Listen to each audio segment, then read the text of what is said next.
It started as an ordinary day. I had just finished folding the laundry and was putting everything away in its proper place. The mundane rhythm of my daily routine was oddly comforting: clothes in the drawers, shirts on hangers, and socks paired neatly. I never expected anything unusual to happen, least of all in the privacy of my own bedroom. I bent down to pick up a stray sock that had fallen near the bed. That's when I felt a flicker of movement so faint I almost ignored it. But something made me pause. My intuition kicked in, that sixth sense you get when something isn't quite right. I straightened up slowly, scanning the room, trying to convince myself it was nothing. Maybe it was just a breeze from the open window, I thought. But then, I saw a shadow shifting slightly near the bed. My heart skipped a beat as I walked closer, unsure of what I might find. I leaned down and peeked under the bed. My stepson Theodore was crouched there, his eyes wide with a mix of fear and guilt. He froze, his expression caught somewhere between surprise and dread. It was such a bizarre sight that, for a moment, I didn't know how to react. "Theodore," I said, my voice calmer than I felt. "What are you doing under the bed?" He stammered, his words barely audible, something about looking for a lost book, but his explanation didn't make sense. Why would he look for a book in my bedroom, of all places? And why hide? I didn't press him further at that moment, though. There was something in his demeanor that made me hesitate, a vulnerability that I didn't want to shatter with harshness. I told him to come out, and he did, avoiding eye contact as he shuffled out of the room. I stood there for a moment, trying to make sense of what had just happened. At first, I chalked it up to teenage curiosity or maybe some prank I didn't understand. Kids do strange things sometimes, and Theodore had always been a bit reserved, not one to share his thoughts easily. Still, the encounter left me unsettled. As the day went on, I couldn't shake the image of him hiding under the bed. It wasn't just the act itself, it was the look on his face. It was more than embarrassment or even guilt. It was something deeper, something I couldn't quite put my finger on. That night, as I lay in bed, my mind kept circling back to the incident. Why had he been in my room? Was he looking for something? Or was there more to it? I replayed the moment in my head, analyzing every detail, every movement, every word he said. The more I thought about it, the less it made sense. I told myself to let it go, that it was probably nothing, but deep down I knew better. There was a part of me that felt uneasy, a nagging feeling that this wasn't just a harmless mistake. Something about it felt wrong, and that feeling would only grow stronger in the days to come. As days passed, the strange encounter with Theodore in my bedroom stayed on my mind. I told myself it was probably a one-time thing, an odd moment of teenage curiosity that didn't warrant overthinking. But then I started noticing patterns, little things that, on their own, might have been insignificant but together painted a troubling picture. The first thing I noticed was how often Theodore seemed to be around whenever I was heading to my room. At first, I thought it was just coincidence. He would pass by the hallway or linger in the general area, and I didn't think much of it. But then I realized it wasn't random. It was too consistent. He always seemed to appear when I was about to head into my room or when I had left the door ajar, even just slightly. One afternoon, I was coming out of the bathroom and saw him quickly stepping away from my bedroom door. He tried to act casual, pretending to check his phone, but his movements were hurried, almost panicked. My stomach twisted, but I didn't say anything. I convinced myself I was imagining things. After all, Theodore wasn't a bad kid, quiet, yes, and a little withdrawn, but never someone I had reason to worry about before. But then there was the moment that made everything crystal clear. One morning, I was in my room getting dressed. I had closed the door but hadn't latched it completely, leaving it slightly cracked. It was a small oversight, something I wouldn't normally think twice about. As I was putting on a shirt, I caught movement out of the corner of my eye. My heart stopped as I turned toward the door and saw Theodore peeking through the gap. For a split second, we locked eyes. He looked utterly shocked, like he hadn't expected to be caught. I froze, my mind racing with a mix of confusion, anger, and embarrassment. He quickly disappeared, and I heard the sound of his footsteps retreating down the hallway. I shut the door firmly and sat on the edge of the bed, trying to process what had just happened. My face burned with a mixture of emotions, shame, disbelief, and a growing sense of unease. This wasn't an accident. He hadn't just wandered into my space by mistake. This was deliberate. Later that day, I decided to confront him. I needed to know what was going on, even if I wasn't sure how to handle it. I approached him calmly, asking him why he had been looking into my room. His response was awkward and evasive, a jumble of mumbled apologies and excuses that didn't add up. He said he thought he'd heard something and was checking to see if I was okay. But the look on his face told a different story. I wanted to believe him, but deep down I knew there was more to it. His actions weren't just impulsive or thoughtless, they were calculated. That realization made my skin crawl. This wasn't just a phase of teenage curiosity, it was something darker, something that needed to be addressed. Still, I felt torn. He was my stepson and I cared about him. I didn't want to overreact or make him feel ashamed, but at the same time I couldn't ignore what had happened. The lines of trust and respect were blurring, and I wasn't sure how to fix them. The more I thought about it, the more I realized that this wasn't just about Theodore. It was about me, my boundaries, and the unsettling feeling that this was only the beginning of a larger problem. I couldn't keep this to myself anymore.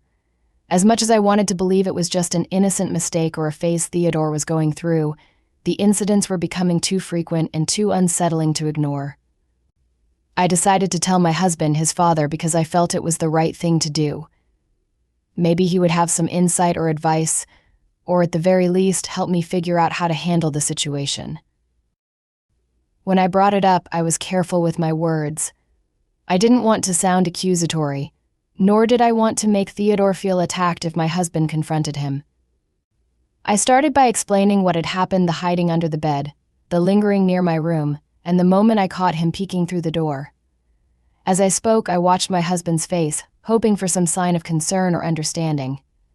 But what I saw instead was indifference.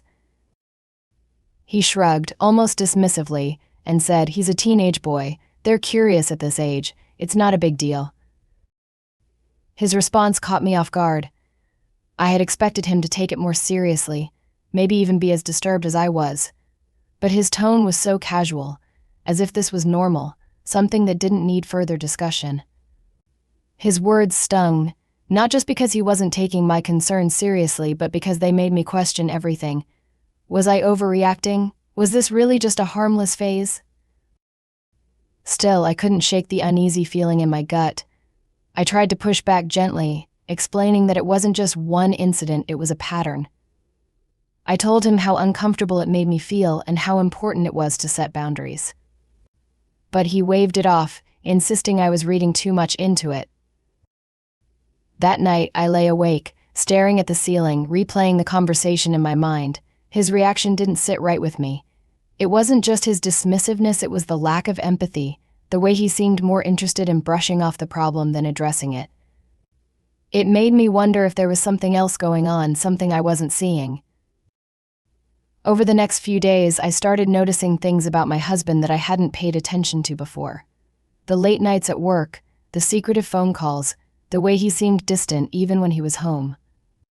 It wasn't anything blatant, but together these small details formed a picture I couldn't ignore. I began to wonder if my husband's indifference toward Theodore's behavior was a reflection of a deeper issue.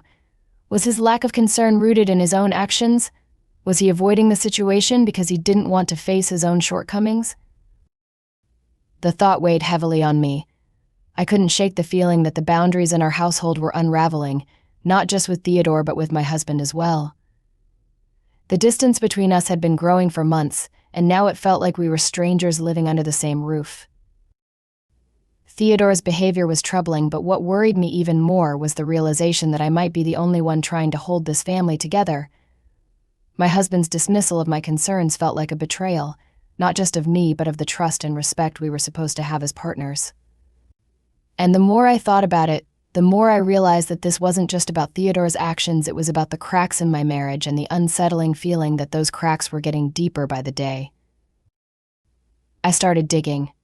Not because I wanted to, but because I had to. The unease that had been growing inside me wasn't going away. My husband's dismissive attitude, Theodore's unsettling behavior, and the emotional distance in our home, it all felt connected, like pieces of a puzzle I couldn't yet see clearly. So I decided to look closer, to pay attention to the things I had been ignoring. It began with his phone. My husband had always been protective of it, but I never thought much of it before. Now, though, it felt suspicious. Late at night, he'd be glued to it, his face illuminated by the screen while I lay next to him in the dark. If I shifted or leaned closer, he'd angle it away, a subtle but deliberate movement that sent alarm bells ringing in my head. One evening, when he stepped into the shower, I took a chance and picked it up. My hands trembled as I unlocked it, a part of me still hoping I was wrong. But the messages I found confirmed my worst fears. There they were, texts to another woman, flirty, intimate, and painfully familiar in tone. The kind of messages he used to send me when we first started dating. Her name was saved as something generic, work, but the content of their conversations was anything but professional. They spoke about meeting up, shared inside jokes, and even exchanged photos. I felt a wave of nausea as I realized this wasn't just a fling, it was something that had been going on for a while. I confronted him that night, unable to keep it inside. His reaction was defensive, almost angry, as if my finding out was the real crime. He denied it at first, then tried to downplay it. "It's nothing," he said.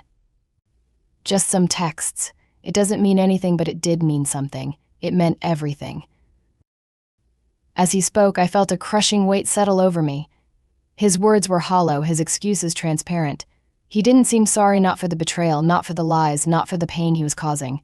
Instead, he acted as though I was the unreasonable one for being upset. And then my thoughts turned to Theodore. The realization hit me like a punch to the gut. Had he seen something? Heard something? Was his behavior a reflection of what he had witnessed in this house? The thought was devastating. I couldn't help but wonder if my husband's actions, his betrayal, his lack of respect for boundaries, had influenced his son in ways I hadn't considered. The pieces started to fall into place. Theodore's behavior wasn't random. It wasn't just a phase or innocent curiosity. It was a symptom of a larger problem, one that went deeper than I had realized.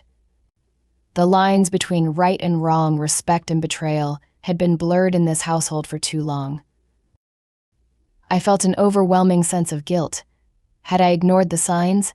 Had I been so focused on keeping the peace that I missed what was happening right under my nose? But more than guilt, I felt anger. Anger at my husband for what he had done, anger at Theodore for crossing boundaries, and anger at myself for staying in a situation that was slowly unraveling everything I thought I knew about my family. That night, I sat alone in the dark, trying to make sense of it all. The betrayal was too much to process, too heavy to carry.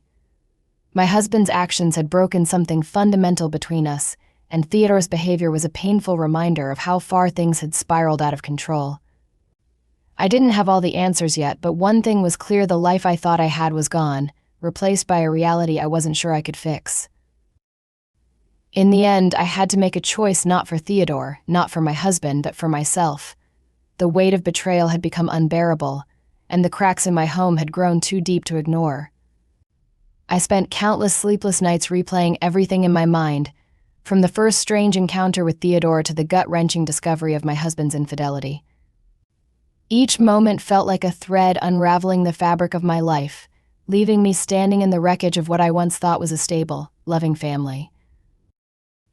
I knew I couldn't keep living like this. The boundaries that had been crossed, the trust that had been shattered, it wasn't something that could be repaired with apologies or excuses. My husband's betrayal wasn't just about the affair. It was about the way he dismissed my feelings, ignored the problems in our home, and prioritized his selfish desires over the well-being of our family. And Theodore's behavior, as troubling as it was, had been a painful reflection of the lack of respect and boundaries that had been festering in this house for far too long. The first step was setting boundaries with Theodore. I decided to approach the situation with care, knowing that he was still a teenager, still learning about right and wrong. I sought out professional help, finding a counselor who could work with him to address his behavior and understand the underlying issues. It wasn't easy to have those conversations, to confront the reality of what had been happening, but it was necessary. I couldn't let his actions go unchecked, not for his sake or mine. As for my husband, the decision was harder, but also strangely clear. I confronted him one last time, laying everything out on the table: the affair, the lies, the lack of support when I needed him most. His response was more of the same: defensiveness, excuses, and a refusal to take full responsibility. That was all I needed to know. He wasn't willing to change, and I wasn't willing to stay in a marriage that had become toxic and damaging to everyone involved. Walking away wasn't easy. There were days when I doubted myself, when the weight of the decision felt overwhelming. But as hard as it was, I knew it was the right thing to do. Staying would have meant compromising my self-worth, my happiness, and my peace of mind. And I refused to let the actions of others define my life any longer. In the weeks and months that followed, I began to rebuild. It wasn't just about finding a new home or adjusting to life without my husband. It was about rediscovering who I was, what I wanted, and what I deserved. I learned to set boundaries not just with others but with myself. I let go of the guilt and the self-doubt, choosing instead to focus on healing and moving forward. Theodore's progress was slow but steady. Therapy helped him open up about things he had been struggling with, and over time I saw glimpses of the kind, respectful young man I knew he could become. It wasn't a perfect resolution, but it was a start. As for me, I found strength I didn't know I had. Betrayal is a bitter pill to swallow, but it taught me something valuable: my worth isn't determined by someone else's mistakes. I chose to reclaim my life, to build something new out of the ashes of what had been. And in doing so, I discovered a sense of freedom and empowerment that I hadn't felt in years. This journey wasn't the one I planned, but it was the one that showed me how strong I could be when faced with adversity, and for that I am grateful.